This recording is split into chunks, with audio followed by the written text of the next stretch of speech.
Mainit na gabi ng taginit sa El Ports Portal, Florida. Isang tahimik na paraisong may mga puno ng palma, 6 na milya sa hilaga ng Miami.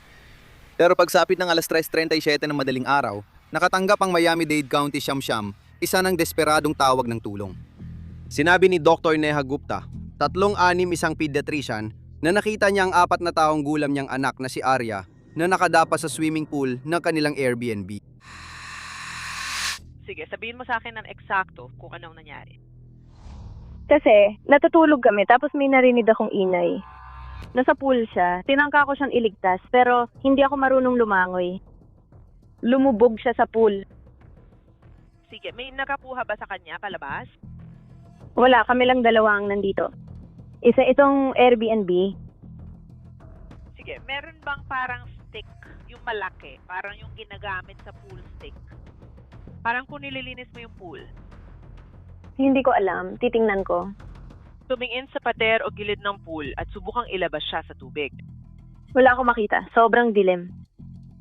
Alam mo ba gaano kalayo ang EMS o may iba bang pwedeng kumuha sa kanya? Papunta na po sila, ma'am, pero subukan mong tulungan siya at maghanap ng paraan para mailabas siya. Papasok ako at susubukan kong kunin siya. Sige, kailangan mong subukan pumasok doon. Subukan mong mailabas siya. Oh.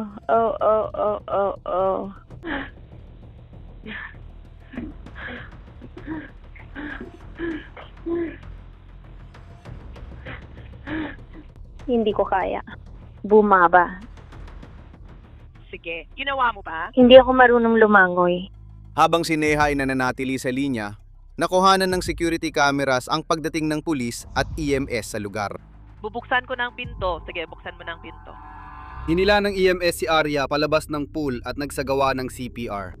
Pagkatapos, agad siyang dinala sa Jackson Memorial Hospital gamit ang ambulansya.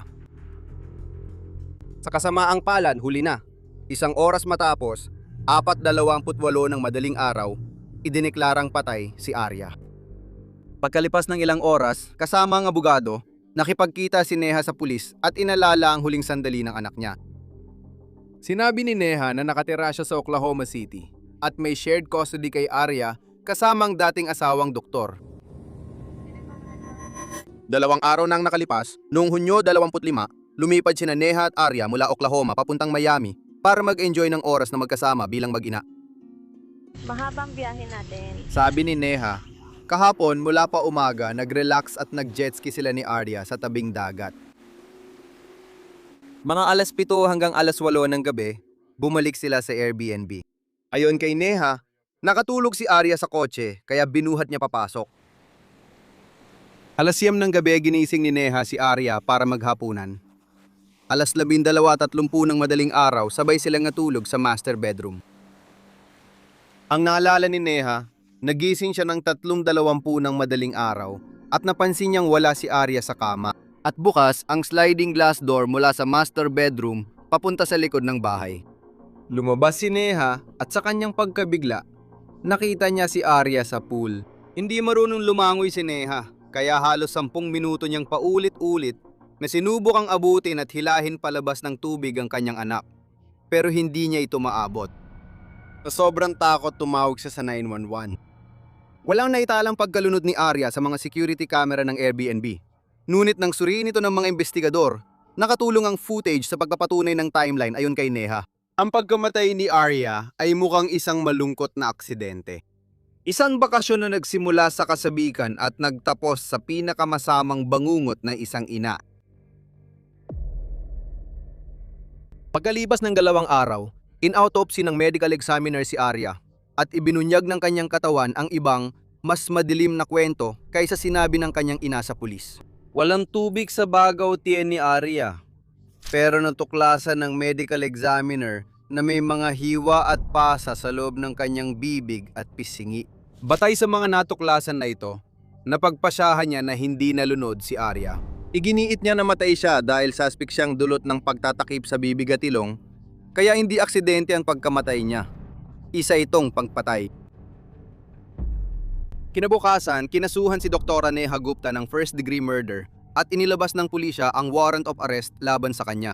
Nang malaman ng mga investigador na nakabalik siya sa Oklahoma, humingi sila ng tulong sa Oklahoma City Police at US Marshals. Habang inaatasan hanapin at arestuhin si Neha, tinutuklas ng mga investigador sa Florida ang motibo kung bakit niya pinatay ang sarili niyang anak. Ipinapakita ng mga dokumento ng korte na mula nang magdiborsyo sila noong 2024 sina Neha at ang dating asawa niya ay sangkot sa patuloy na labanan sa kustodya na puno ng alitan at mga paratang. Noong Abril ng 2025, naghain ng mosyon ang dating asawa ni Neha at humiling na sumailalim siya sa pagsusuring psikolohikal. Sa motion, inakusahan niya si Neha ng hindi makatwirang paninindigan sa isyu ng bata, di pangkaraniwang pagbabago-bago ng mood at pagbago-bagong kilos na nagdudulot ng pag-aalala sa kaligtasan ng menor de edad na anak. Nang buwang yun ding yon, nalaman ng mga investigador na ang parenting coordinator sa kustodiya ay nagulat ng sariling alalahanin sa kakayahan ni Neha sa co-parenting. Batay sa mga dokumento ng korte, sinabi ng parenting coordinator na laging nagtatalo si Neha at ang dating asawa niya tungkol sa schedule at extracurricular na aktibidad ni Arya. Ayon sa parenting coordinator, nakipag-ugnayan ang direktor ng daycare ni Arya at nagpahayag ng alalahanin sa ugali ni Neha na umano'y nagdudulot ng kaguluhan sa paaralan. Nalaman ng investigador na noong nakaraang buwan, natanggal si Neha sa pwesto niya sa health campus ng Universidad ng Oklahoma sa hindi tinukoy na dahilan. Nagsimumilang maginala ang pulisya na maaaring pinatay ni Neha ang sarili niyang anak na babae dahil sa galit niya sa kanyang dating asawa. Kinabukasan, pinalibutan ng mga pulis ng Oklahoma City at ng US Marshals ang bahay ni Neha.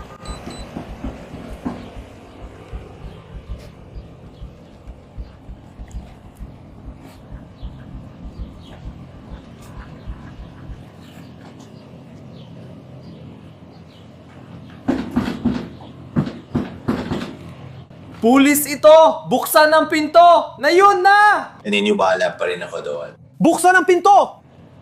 Dahil hindi sumabot si Neha, pinasok ng autoridad ang bahay. Balita.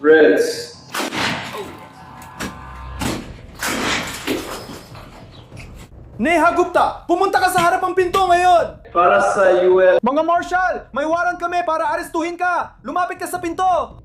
Gawin mo na ngayon! Pagkatapos halughugin ang buong bahay niya.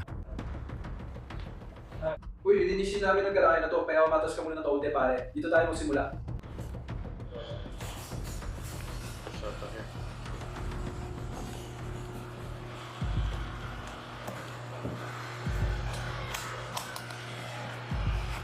Nahuli nila si Neha na nagtago sa utility room. Harap ka! May contact! Sa lupa! Dito. Inaresto siya at ipina-extradite pabalik sa Florida para harapin ang kasong first-degree murder.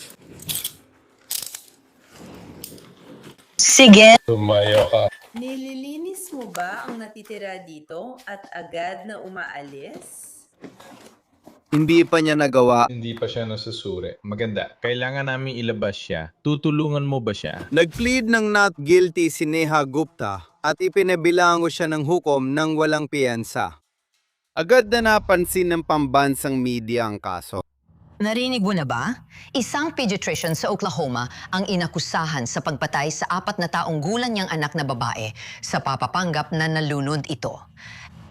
Ayon sa mga investigador, si Dr. Neha Gupta at ang kanyang anak na babae ay bumisita sa Miami, Florida noong nakaraang buwan nang mangyari ang di umano'y pagkalunod na ito. Sinabi ni Gupta sa pulisya na umalis ang kanyang anak na babae mula sa kanilang condominium noong gabi, napunta sa pool at sinabi niyang sinubukan niyang iligtas ang bata nang makita niya ito, ngunit hindi niya nagawa. Ang nakakabahala para sa akin ay inamin ng ina na naghintay siya ng 10 minuto bago tumawag ng emergency dahil hindi siya marunong lumangoy at hindi alam paano maililigtas ang anak. Siguro kung may cognitive delays ang isang tao, pero ito ay isang babae na nag-aral sa medical school. Isa siyang doktor. Sinasabi mo na sa 10 minuto, hindi mo agad naisip tumawag sa 911 lang makita mong nasa tubig ang anak mo? Yun ang unang red flag sa akin. May mga tao na hindi ko na iniintindi kung di marunong lumangoy. Kung anak mong babae nasa pool, tatalon ka pa rin. Malaking red flag yan. Sa palagay ko, tama ka talaga. Alam niya ang mga panganib ng may maliit na bata sa tubig sa ganoong katagal na panahon. Muling lumitaw sa YouTube ang panayam ni Neha noong 2022 kung saan tinanong siya na magbahagi ng nakakatuwang katotohanan tungkol sa sarili. Mukhang babalik sa kanyang sagot niya para guluhin siya. Mahilig ako sa adventure sports. Sa tingin ko, hindi alam ng marami yon tungkol sa akin. Mahilig ako sa scuba diving, snorkeling, at skydiving. Nagawa ko na rin yon. At sobrang saya ng mga yon. Mula pa sa simula ng kasong ito, simula nung tumawag siya sa siyam isang-isang. Tinangka ko siyang iligtas, pero hindi ako marunong lumangoy. Sa kanyang panayam sa pulis, iginiit ni Neha na hindi siya marunong lumangoy. Para sa iba, ang panayam ay dagdag na ebidensya laban sa kanyang pagiging inosente. Paano raw makakapag-scuba diving at snorkeling ang hindi marunong lumangoy?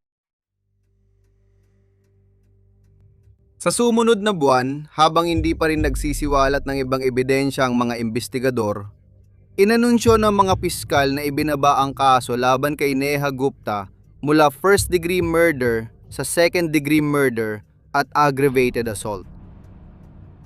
Sa Hunyo ng 2026, nananatili pa rin si Neha Gupta. Nananatili pa rin siya sa kulungan habang hinihintay ang kanyang paglilitis sa korte. Patuloy na iginigiit ng abogado ni Neha ang kanyang kawalang sala na mula pa nung una, ang paninindigan namin ay hindi sinadyang sakta ni Dr. Gupta ang anak niya, kundi trahedyang nakalabas at aksidenteng nahulog sa pool. Aksidente man o sinadya, isang bagay ang malinaw. Ang pagkamatay ni Arya ay isang napakalaking trahedya. Kung may kinalaman ng sarili niyang ina, ay ang hurado ang magpapasya.